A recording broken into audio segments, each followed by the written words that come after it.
Bismillahirrahmanirrahim. Assalamualaikum warahmatullahi wabarakatuh. Alhamdulillah alladzi bi ni'matihi tatimmu shalihat. Wa sallallahu wasallam ala sayyidi sadat wa qudwatil qadat sayyidina Muhammadin khairi makhluqin fil ardi was samawat وعلى آله نجوم الاهتداء وأصحابه مصابه الاقتداء من تابعهم بإحسان إلى يوم الميقات وعلينا معهم وفيهم برحمتك يا أرحم الراحمين. Segala puji dan syukur kita panjatkan kehadirat Allah. Salawat dan salam kita sampaikan kepada junjungan kita baginda Rasulullah Nabi kita Muhammad sallallahu alaihi wasallam beserta keluarga besarnya dan seluruh sahabatnya juga para pengikutnya hingga hari kiamat. Semoga kita semua digolongkan menjadi pengikut-pengikut setia Nabi Muhammad sallallahu alaihi wasallam yang kelak nanti di hari kiamat kita dapat dikumpulkan dalam barisan Nabi Muhammad, mendapatkan syafaatnya, mendapatkan pertolongannya dan masuk syurga bersamanya. Amin Allahumma amin. Yang kita hormati, kita muliakan guru kita Al-Habib Bagir Al-Hamid dan para asatidzah lain, para guru-guru yang lainnya, bil khusus sahibul bait Bapak Nairul, mudah-mudahan Allah beri panjang umur semua, diberikan kesehatan dan hadirin semua yang hadir dalam pengajian yang mulia ini, dalam majlis yang mulia ini. Mudah-mudahan Allah beri panjang umur, kita semua diberi kesehatan, dikabulkan hajat-hajat kita semua, niat kita, harapan kita, amin Allahumma amin. Tadi sudah kita dengarkan penyemangat kita untuk selalu mendawamkan atau mengamalkan salawat kepada Nabi Muhammad sallallahu alaihi wasallam, yang insyaallah kita semua bisa mengamalkannya dengan baik. Dan vitaminnya akhir zaman yang namanya vaksin akhir zaman yaitu salawat kepada Nabi Muhammad sallallahu alaihi wasallam. Amalan yang paling mudah, ringan, namun pasti diijabah oleh Allah Subhanahu wa taala. Kita hidup di dunia tidaklah lama. Semua dari kita punya batasan hidup. Sampai Allah Subhanahu wa taala bersumpah demi waktu yang Allah berikan, wala asri innal insana lafi khusrin, demi masa sesungguhnya ya manusia itu dalam kerugian. Kalau Allah sudah bersumpah berarti hal yang mulia. Masa atau waktu yang Allah berikan, umur kita ini anugerah, hal yang paling mulia yang Allah Subhanahu wa taala berikan. Maka dari itu sampai dijadikan sumpah oleh Allah dalam Al-Quran.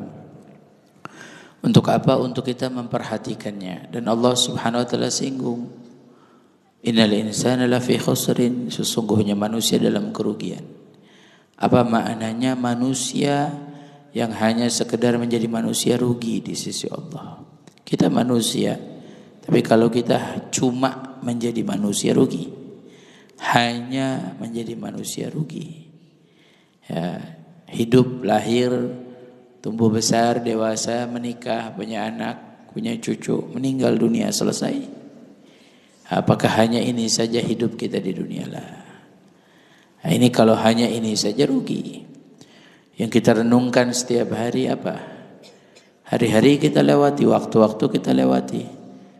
1 tahun, 1 bulan, 1 minggu, 1 hari, 1 jam. Selalu kita lewati. Tapi kalau kita hanya merenungkan dalam kehidupan, yaitu untuk dunia kita, pakaian, minum, makan, harta, emas, perak, tempat tinggal, kendaraan, sumpah demi Allah, harga nyawa kita rugi di sisi Allah. Sebab Allah tidak ciptakan kita untuk dunia. Dunia yang diciptakan untuk kita. Dunia diciptakan untuk kita. Semua diciptakan untuk kita. Rumah diciptakan untuk kita. Kendaraan diciptakan untuk kita, bukan kita untuk kendaraan. Orang sibuk zaman sekarang, sibuk dengan itu semua, sibuk dengan dunianya. Makanya Allah nyatakan dalam hadits qudsi, man khadamaki fastakhdimi. Hai dunia, yang mengejarmu jadikanlah dia budak. Banyak kita diperbudak oleh dunia. Jadi kalau kita hanya merenungkan itu semua rugi. Atau kita hanya menjadi manusia rugi.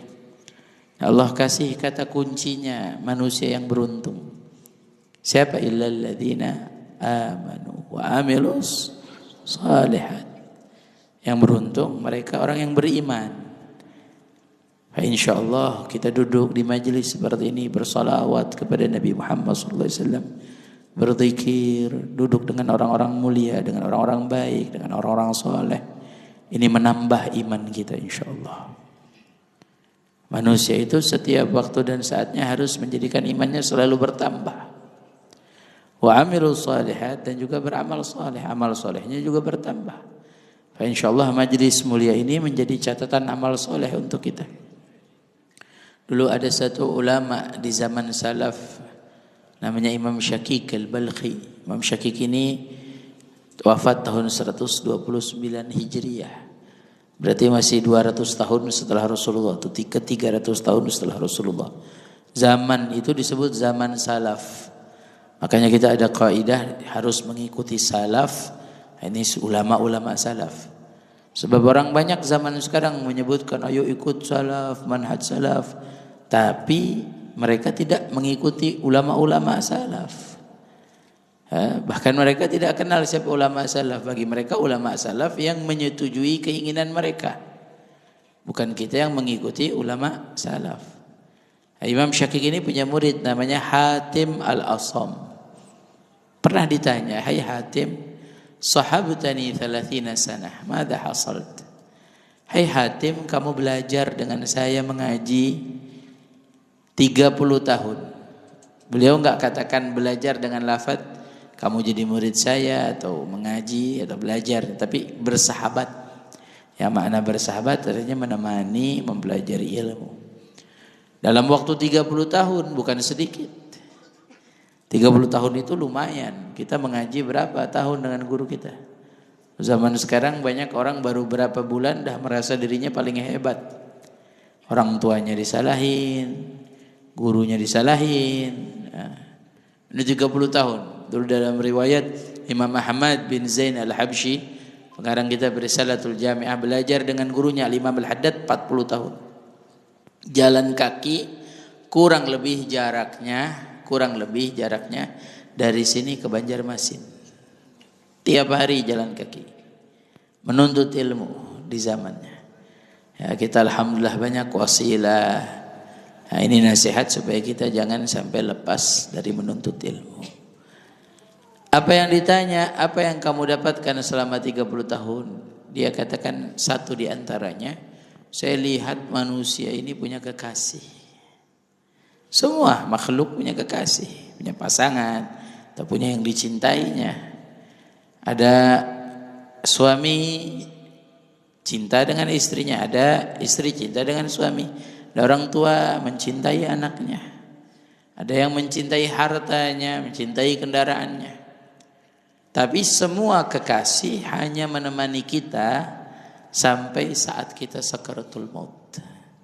Ketika kita sakaratul maut, dicabut nyawa kita oleh Allah, mereka semua meninggalkan kita. Berapa banyak ada orang yang indal mahdhar ketika mau meninggal dunia, sakarat. Dalam sakaratul maut dia sakarat. Ditemani, selesai meninggal, habis keluar dari ruangan itu, ditinggalkan jenazah sendirian. Paling akhir kata Imam Hatim, orang yang kita cintai atau sesuatu yang kita cintai menemani kita sampai ke liang lahat. Ketika kita ditaruh dalam kubur, semua meninggalkan kita. Gak ada satupun yang menemani kita, lah keluarga, wala kerabat, wala yang kita cintai. Dunia apalagi. Ya, pakaian yang kita pakai saja dilepas, ganti dengan kain kafan. Ya, handphone yang kita punya tinggalkan. Gak ada sinyal di dalam kubur, gak ada. Kacamata kita tinggalkan. Gak ada mayit pakai kacamata, gak ada jenazah pakai kacamata. Keren berarti jenazahnya ya. Semua meninggal. Nama kita pertama diambil. Ada orang misalkan contoh namanya Hasan, meninggal dunia, ketika ditanya oleh kerabat, sahabat, tetangga yang datang, enggak disebut mana Hasan, ditaruh di mana, enggak. Mana jenazahnya. Mana mayitnya? Diambil sama Allah. Ya. Maka kata Imam Hatim Al-Asam, apa yang saya cari nih kekasih apa yang mau menemani semuanya. Gak ada orang tua mau menemani anaknya, istri mau menemani suami. Bapak yang hadir di sini yang punya istri pulang dari sini tanya, Bu, kira-kira mau nggak nanti saya meninggal nemani saya di liang lahat? Pasti tidak ada yang mau. Anak, kerabat, saudara semua nggak ada yang mau. Dan kita sendirian, tarakana fardan. Kita meninggal ditinggalkan sendirian dalam kubur. Dalam kesendirian, dalam gelapnya kubur gelap. Kemudian sempit kubur. Bukan hanya sempit lagi. Ya. Dihempit, dijepit. Kalau bahasa Jakartanya dijepit, bahasa Indonesia. Tahu bahasa Banjarnya apa? Dikapit. Nabi SAW yang bersabda, Imam Suyuti mengatakan dalam kitab Syarh Sudur. Apa kata Rasulullah? La ahad yafur min dhammatil qabr. Tidak ada satu orang pun bisa lari dari hempitnya kubur. Dah kubur kita sempit. Orang bilang kubur kita 2 meter kali 1 meter.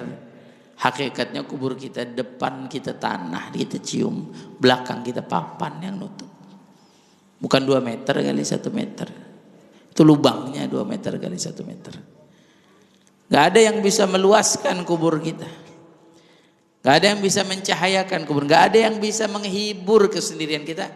Kecuali satu, kata beliau. Tidak ada kekasih, kecintaan yang mau menemani kita dalam kubur. Kecuali satu, apa? Amal-amal soleh kita. Kebaikan kita. Sedekah kita. Ibadah kita. Zikir kita. Ini salawat kepada Nabi Muhammad SAW yang kita baca.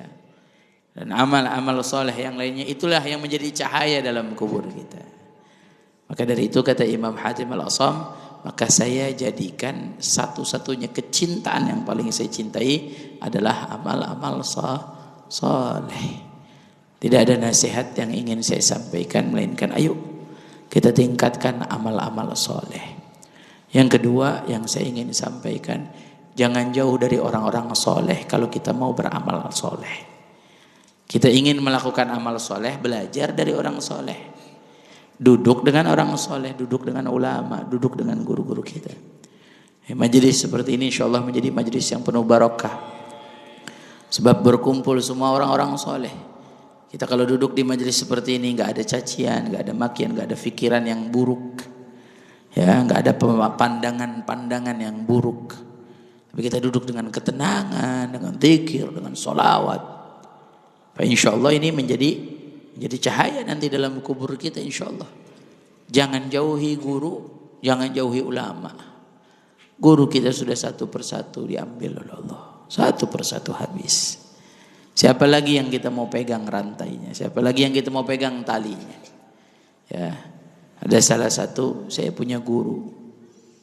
Ya, kalau dibilang ulun punya guru, Al-Habib Umar pernah ditanya, Habib, ada satu murid antum begini bandal, nakal, gini.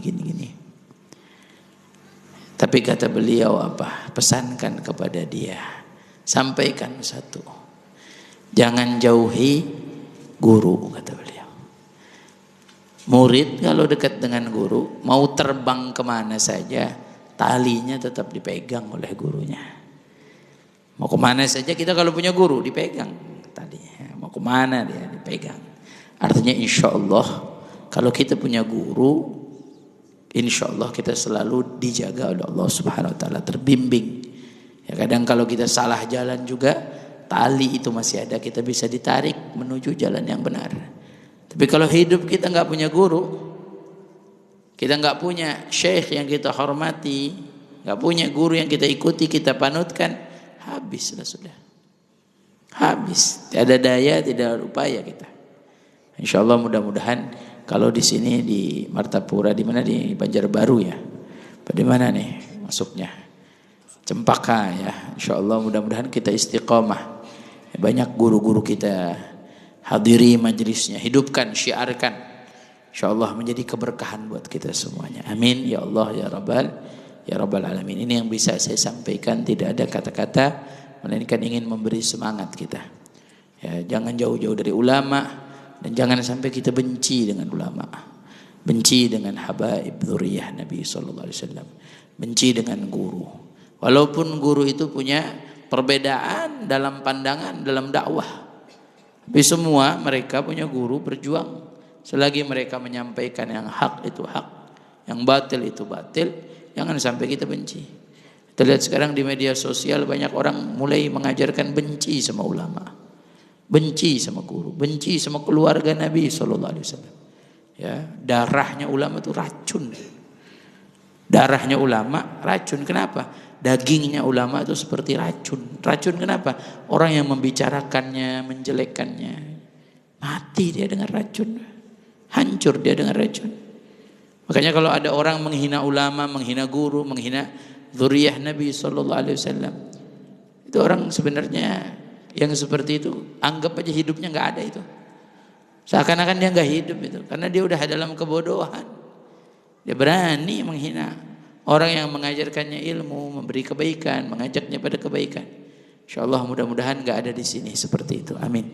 Amin ya Allah ya Rabbal. Allah jaga wilayah-wilayah kita, kampung kita, insyaallah kota-kota kita dijauhi dari segala fitnah, dari segala hal-hal yang buruk, dan kita tetap diistiqomahkan mencintai ulama, mencintai guru kita, mencintai para habaib dzurriyyah Nabi sallallahu alaihi wasallam, dan kita minta pada Allah agar kelak nanti di hari kiamat kita dikumpulkan bersama mereka. Amin ya Allah ya rabbal alamin. Ini saja. Wa'alaikum warahmatullahi wabarakatuh.